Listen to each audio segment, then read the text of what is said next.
नमस्कार बच्चों, वीकेजी फ्यूजन में आपका एक बार फिर स्वागत है। पृष्ठीय रसायन हमारा चल रहा है। कोलोइडी विलयनों का शुद्धिकरण आज हम करने जा रहे हैं कि जो भी कोलोइडी विलयन हमने पिछले टॉपिक में तैयार किए थे, चाहे वो जल स्नेही कोलोइडी विलयन थे या जल विरोधी कोलोइडी विलयन थे, अब यदि कोलोइडी विलयन में किसी प्रकार की कोई अशुद्धि आ जाती है तो उस अशुद्ध कोलोइडी विलयन का शुद्धिकरण किस प्रकार से हम करते हैं, ये आज के टॉपिक में पढ़ने जा रहे हैं कि शुद्धिकरण किस प्रकार से किया जाता है। तो कोलोइडी विलयनों के शुद्धिकरण की परिभाषा क्या है, शुद्धिकरण कहते किसे हैं? तो सिंपल सी बात है कि कोलोइडी विलयन में उपस्थित अशुद्धियों को एक आवश्यक सीमा तक कम करने के लिए प्रयुक्त प्रक्रम को ही कोलोइडी विलयनों का शुद्धिकरण कहते हैं। यानी कुल मिलाकर के एक निश्चित सीमा तक हमारे को अशुद्धियों को कम करना है और अशुद्धियां कम करना ही शुद्धिकरण कहलाता है। अब वैद्युत अपघट्यों की सूक्ष्म मात्रा हम कोलोइडी विलयन बनाते समय डालते हैं, क्योंकि जो विद्युत अपघट्य डाला जाता है वो स्थायी कारक के समान व्यवहार करता है। यानी बिना विद्युत अपघट्यों के स्थायी कोलोइडी विलयन का निर्माण नहीं हो सकता है, इसीलिए स्थायी कारक डालना जरूरी होता है। तो विद्युत अपघट्य की सूक्ष्म मात्रा स्थायी कारक के रूप में डालना आवश्यक होता है। लेकिन मान लीजिए यदि विद्युत अपघट्य अधिक मात्रा में डाल दिया जाए, कम मात्रा में तो स्थायी कारक होगा, लेकिन यही विद्युत अपघट्य यदि बहुत अधिक मात्रा में डाल दिया जाए तो वही विद्युत अपघट्य कोलोइडी विलयन का धीरे धीरे कर देता है अवक्षेपण, यानी कोलोइडी कण धीरे धीरे नीचे अवक्षेपित हो जाते हैं। अच्छा, अब इनको अवक्षेपित करना है तो अवक्षेपित करने के लिए कौन कौन सी विधियां हैं, अर्थात इनके शुद्धिकरण की कौन कौन सी विधियां हैं, इनके बारे में अपन बात करते हैं। सबसे पहले विधि है अपोहन की विधि। विद्युत अपघट्य के आयन जांतव झिल्ली, पार्चमेंट पत्र या सेलोफेन शीट या चर्म पत्र, ये सारे के सारे इस तरह के पत्र हैं, शीट है कि इनमें से सिर्फ विद्युत अपघट्य के आयन निकल पाते हैं, लेकिन कोलोइडी कण इनमें से बाहर नहीं निकल पाते हैं, क्योंकि कोलोइडी कणों का आकार 1 नैनोमीटर से 1000 नैनोमीटर के बीच होता है, जबकि इन सभी झिल्लियों में, पत्र में या शीट में जो छिद्र होते हैं उन छिद्रों का आकार 1 नैनोमीटर से कम होता है। इसीलिए कोलोइडी कण इनके आर पार नहीं जा पाते हैं, कोलोइडी कण का यहाँ फिल्टर हो जाता है, फिल्ट्रेशन हो जाता है। अब इस काम को करने के लिए एक उपकरण का उपयोग तो करना जरूरी है। उस उपकरण को अपने नाम दे दिया अपोहक। अपोहक उपकरण लगा करके और अपोहन विधि का उपयोग हम करते हैं। अब अपोहन विधि में होता क्या है कि इसमें कोलोइडी विलयन से भरा हुआ एक बेग लटका देते हैं और पात्र में जल लगातार बहता रहता है, जिससे अन्य कण और आयन उस बेग के बाहर आते रहते हैं।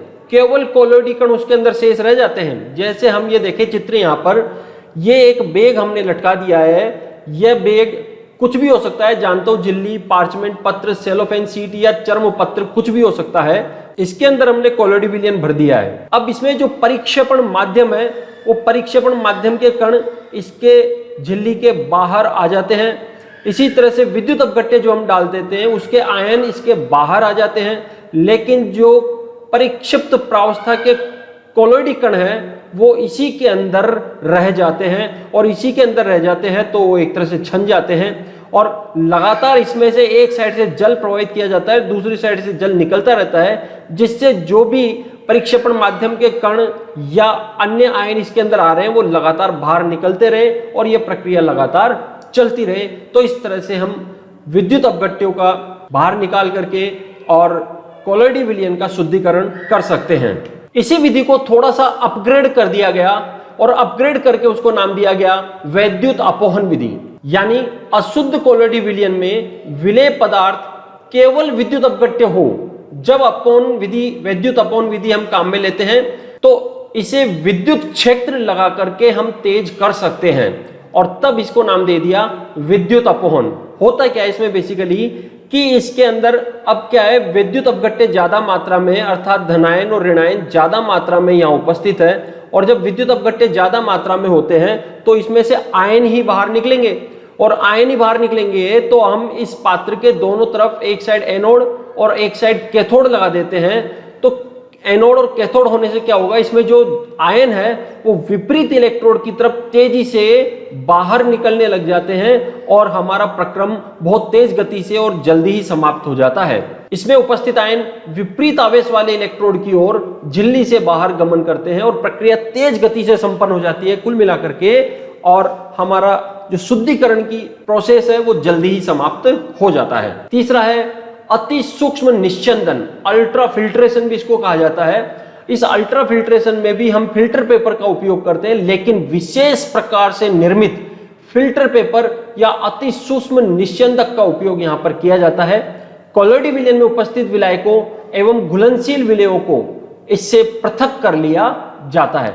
अब देखो, अति सूक्ष्म निस्यंदक या फिल्टर पेपर बनाते कैसे हैं, उसका तरीका क्या है, आप यहां देख सकते हैं। एक डायग्राम मैंने दे रखा है, ये सामान्य फिल्टर पेपर होता है, व्हाइट कलर का होता है। इस सामान्य फिल्टर पेपर को एक कोलोडियन विलयन में डाल दिया जाता है। कोलोडियन विलयन में डालने से क्या होता है, इनके बीच के जो छेद होते हैं वो छेदों का आकार, रंध्रों का आकार छोटा हो जाता है। और रंध्रों का आकार छोटा हो जाता है तो वो छोटा, कितना छोटा, 1 नैनोमीटर से भी कम आकार के रंध्र यहां पर हो जाते हैं। अब रंध्र तो छोटे हो गए हैं, लेकिन अभी आपका फिल्टर पेपर बड़ा नरम है, तो अब उस फिल्टर पेपर को फॉर्मेल्डिहाइड विलयन में डाल करके और कठोर कर लिया जाता है और फाइनली इसको सुखा लिया जाता है, और इस प्रकार से हमारे को अति सूक्ष्म निस्यंदक फिल्टर पेपर प्राप्त हो जाता है। अच्छा, अब ये आपको सवाल आएगा कि ये कोलोडियन क्या है, कौन सा विलयन है? तो कोलोडियन क्या है, अल्कोहल और ईथर का मिश्रण होता है जिसमें 4% नाइट्रोसेलुलोज मिली हुई होती है। तो 4% नाइट्रोसेलुलोज युक्त अल्कोहल ईथर के मिश्रण को ही कोलोडियन कहा जाता है। और सामान्य फिल्टर पेपर को पहले कोलोडियन में डुबोते हैं। कोलोडियन क्या करता है, इनके रंध्रों के आकार को छोटा कर देता है, फिर इसको कठोर करने के लिए फॉर्मेल्डिहाइड के अंदर मिला देते हैं और फिर उसको सुखा लिया जाता है। तो इस तरह से ये अल्ट्रा फिल्टर पेपर हमारा तैयार हो जाता है, जिससे कोलोइडी कण फिल्टर हो जाते हैं, पृथक हो जाते हैं। अच्छा, अब इसमें गति बढ़ानी है कि भाई फिल्टर पेपर के अंदर फिल्टर हो रहा है तो फिल्टर बहुत तेज गति से हो, तो तेज गति से करने के लिए हम चूषण पंपों का उपयोग करते हैं। सकिंग पंप आते हैं, जिस तरह से पानी को खींचने के लिए हम मोटरों का इस्तेमाल करते हैं तो पाइप में से पानी खींच लेता है, उसी तरह से चूषण या सकिंग पंप आते हैं, जिसके कारण से जो भी अशुद्धियां फिल्टर पेपर के बाहर निकल रही उनको तेजी से खींच करके ये बाहर निकाल देता है। और इस प्रकार से हम कोलोइडी विलयनों का शुद्धिकरण कर सकते हैं। 3 विधियां हमने देख ली है। पहली है अपवहन विधि, दूसरी हमने इसी को अपग्रेड कर दिया और नाम दे दिया विद्युत अपवहन विधि, और तीसरी अति सूक्ष्म निस्यंदन है। उम्मीद करता हूं आपको टॉपिक समझने में आया होगा। इसी तरह के टॉपिक देखते रहने के लिए हमारे चैनल को लाइक करें, सब्सक्राइब करें और चैनल को शेयर भी करें। Thank you.